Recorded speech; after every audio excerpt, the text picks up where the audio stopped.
मिर्जा गालिब उर्दू के सर्वकालीन महान शायर कहे गए हैं। उनका जन्म आगरा में 1797 में हुआ था। उनके जन्म स्थल पर अब इंद्रभान गर्ल्स इंटर कॉलेज चलता है।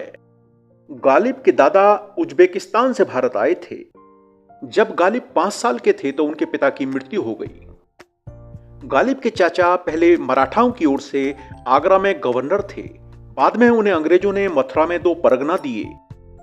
गालिब ने कभी कोई काम नहीं किया। चाचा की मौत के बाद उनकी पेंशन के हिस्से से उनका गुजारा होता था। पेंशन से उन्हें 62 रुपए 50 पैसे मिलते थे। पेंशन को बढ़वाने के लिए उन्होंने बहुत फरियाद की। इंग्लैंड की रानी को भी लिखा, मगर पेंशन नहीं बढ़ी। गालिब ने 11 साल की उम्र में ही लिखना शुरू कर दिया था। 13 साल की उम्र में गालिब की शादी हो गई और वे दिल्ली आ गए।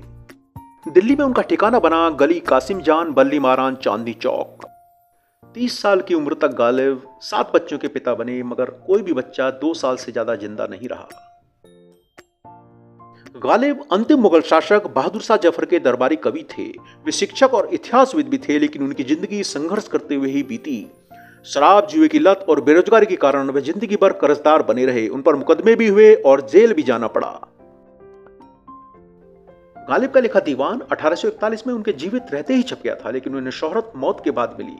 गालिब नाम का तखल्लुस उन्होंने 1816 के आसपास जोड़ा।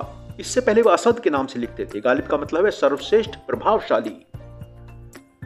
गालिब से पहले गजल का विषय मोहब्बत होता था। वे इसमें दर्शन, जीवन के दुख दर्द लेकर आए। गालिब के लिखे पत्रों को भी उर्दू साहित्य में ऊंचा मकाम हासिल है।